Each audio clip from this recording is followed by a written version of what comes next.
ஜனாதிபதி தேர்தலை எதிர்கொள்ள நாம் எந்த நேரத்திலும் தயாராக இருக்கிறோம். ஸ்ரீலங்கா பொதுஜன பெரமுனவின் ஜனாதிபதி வேட்பாளர் தொடர்பில் விரைவில் முறைப்படியான அறிவிப்பு வெளியிடப்படும் என்றும் அவர் குறிப்பிட்டிருக்கிறார்.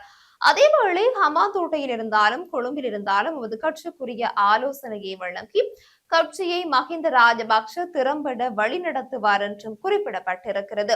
இது இவ்வாறாக ஒரு புறம் இருக்கு. சிறையில் உள்ள டக்ளஸ் தேவானந்தாவை நாமல் ராஜபக்ஷ சந்தித்திருக்கிறார்.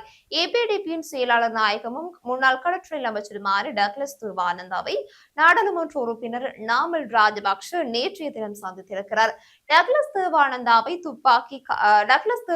துப்பாக்கி காணாமல் போன வழக்கில் கைது செய்யப்பட்டு விளக்கு மறியலில் வைக்கப்பட்டிருக்கிறார். இந்த நிலையில் நாமல் ராஜபக்ஷ மகர சிறைச்சாலைக்கு சென்று டக்ளஸை சந்தித்து நலம் விசாரித்திருப்பதாகவும் தெரிய வந்திருக்கிறது. மகர சிறைச்சாலை வளாகத்தில் வைத்து ஊடகங்களிடம் கருத்து வெளியிட்டு நாமல் எம்பி புலி டயோஸ்பராக்களை திருப்திப்படுத்துவதற்காகவே டக்ளஸ் கைது செய்யப்பட்டிருப்பதாகவும் குற்றம் சாட்டியிருக்கிறார்.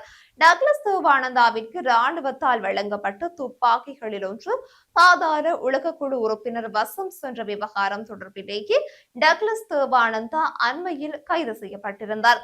குற்றப்புலனாய்வு திணைக்களத்தின் ஆட்கொலை விசாரணை பிரிவினரால் கைது செய்யப்பட்ட அவர் கம்பஹா நீதவான் நீதிமன்றத்தில் முற்படுத்தப்பட்ட பின்னர் எதிர்வரும் 9ஆம் தேதி வரை விளக்கு மறியலில் வைக்கப்பட்டிருக்கிறார்.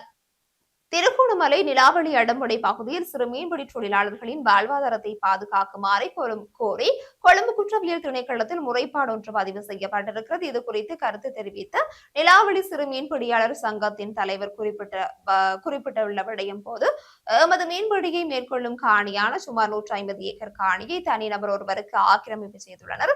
இது தொடர்பில் திருகோணமலை மாவட்டத்தில் உள்ள துறைசார் அதிகாரிகளிடத்தில் முறையிட்டிருக்கிறோம்.